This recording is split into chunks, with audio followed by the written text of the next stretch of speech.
Good morning, everyone. Today we're looking at stoichiometry.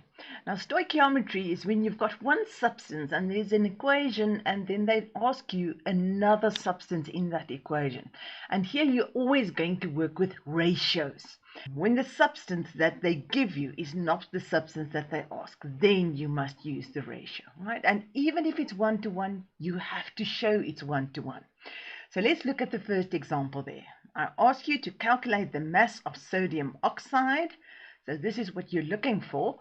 And I find a nice way to keep book of this is to go and write down the equation and then write down what they give you and what you need. And this time, mass is my unknown. So this is where I want to end up. I want to work out the mass of that sodium oxide. And remember, you will have to go through moles first. So first you'll work out the moles and then you will calculate the mass. Now I like to write moles just underneath that equation because that equation is giving you the ratio in which things are going to react.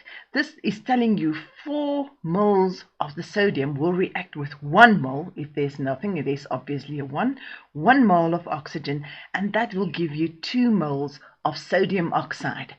So just underneath, I'm writing down N, that is my moles, and then underneath that, I'm going to write what they give me and what I need to find.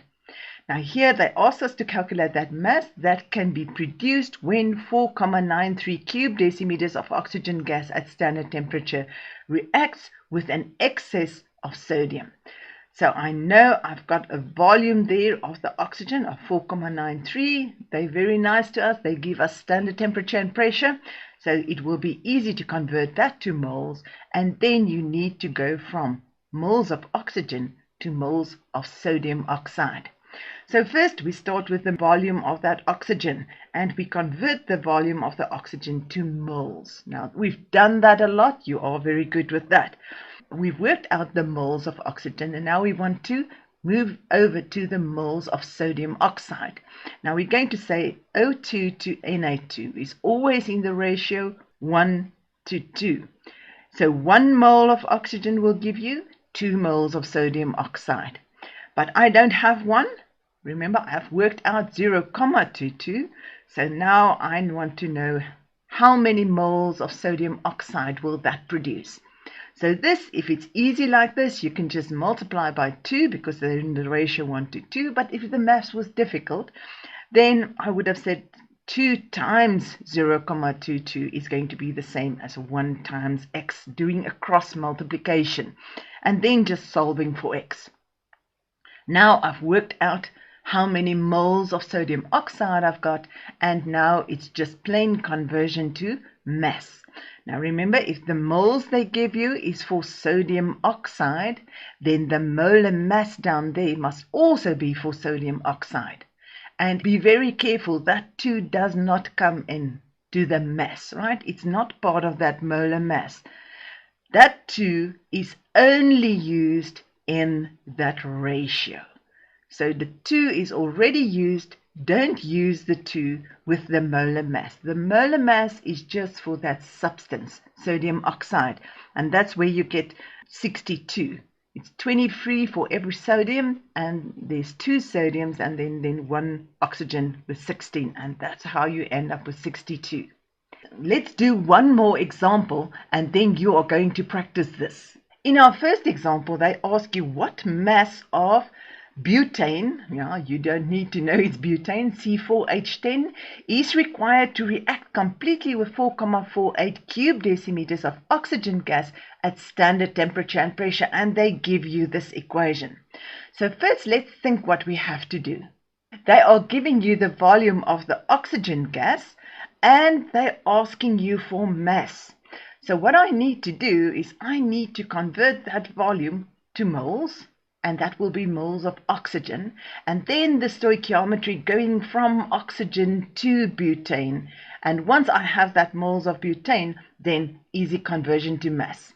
So this is an easy one. Starting off with the volume, and we are at standard temperature and pressure, that's going to be easy. If we are at standard temperature and pressure, I'm using 22.4, and I get my moles of oxygen. Now I've moved up to there. Next up, stoichiometry, going from oxygen to butane. So I'm going to start with that ratio. Butane to oxygen, according to my equation, it's in the ratio 2 to 13. 2 to 13. And then I'm going to say, but I don't have 2. I have 0,2. So here you can do cross multiplication, or you can just divide by 6,5. And then you end up with 0,031 moles of C4H10. Now I've worked out the number of moles of that butane, and now I just need to convert to mass.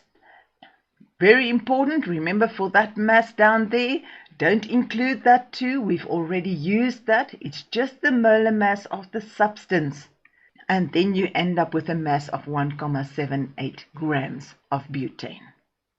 Now is the time to pause this video and do number 2, 3, and 4, and then just come back to see if you've got it right.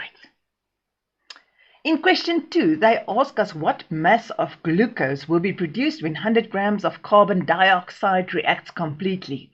Now, don't be alarmed if you don't know the formula for glucose. If you look at this, I'm sure you know carbon dioxide, and you know water, and you know oxygen, so that must be my glucose.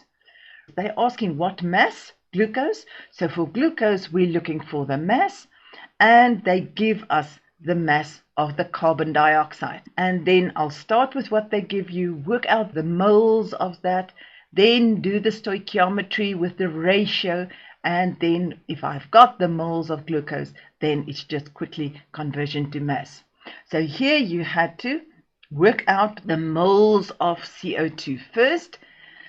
Then we had to go from the CO2 to the glucose, and in the equation they tell you the ratio is 6 to 1. So you had 6 to 1, and then I used the 2,27 moles that I arrived at over there, and then you end up with 0,37 moles, and that is now my moles of glucose. So now I have to convert to mass. So I'm working with N equals M over big M, and I need the molar mass for that glucose. And there, if you worked it out, I end up with 180 grams per mole from my periodic table, and then using it, you should have ended up with glucose being 68,04 grams. In number 3, they asked you to calculate the volume of the nitrogen gas at standard temperature and pressure that will be produced when 1,5 times 10 to the 24 N2O5 molecules decompose. So let's look at what they give you and what they ask. They're asking us for the volume of the nitrogen dioxide, and they're giving us a number of particles there for the N2O5. So now I'll need to convert what they give me to moles, then work with the ratio 2 to 4 to get the number of moles of NO2, and then just convert that to volume. So quickly in step 1, we're using that in our equation to get the number of moles of N2O5. Next up, you had to take the N2O5 to NO2, so we started with a ratio 2 to 4 according to the equation, substituted, and cross multiplication, or just times 2, gave you 4,98. And then we had to work out the volume. And since we are at standard temperature and pressure, I could use the 22.4, and I ended up with 111,63 cube decimeters, or something around there. You might have a little bit rounding difference depending on what you do. Remember, try to keep all the numbers in your calculator so that you actually work with more places after the comma. But they will take it right if you've always rounded to 2, or if you've never rounded until the very last step. Just remember, in that very last step, you need at least 2 numbers after the comma. In number 4, they asked you to calculate the volume of a solution, right? So that's a hydrochloric solution, and they're asking you the volume that is needed to produce 3,36 cube decimeters. That is a volume, and this time it's a gas. So don't get confused. Volume of solution, volume of gas. So what do we have here? For that solution, we've got the concentration that they're asking us the volume. I need to end up here, and they give us the volume of the chlorine gas. So first I'm going to take the volume that they give me, convert to moles of Cl2, then from Cl2 to HCl, that is going to be stoichiometry with the ratio 16:5, and then get the volume. So the first step was just to convert that volume to moles. Then you had to go from that one to that one. What do we know? HCl to Cl2 is in the ratio 16:5. And I am looking for the HCl. I have the chlorine, 0.15 that I worked out down there. And then it's just cross multiplication to make the maths easy, and I end up with 0.48, and now I've got the moles of HCl. And now I'm going to convert that to volume, and remember now we're not working with a gas, so I'm not going to use the gas equation. I'm working with a solution. This is easy to end up with the volume of that solution that is needed. Right guys, that's all in this video. I hope stoichiometry is not something new for you anymore.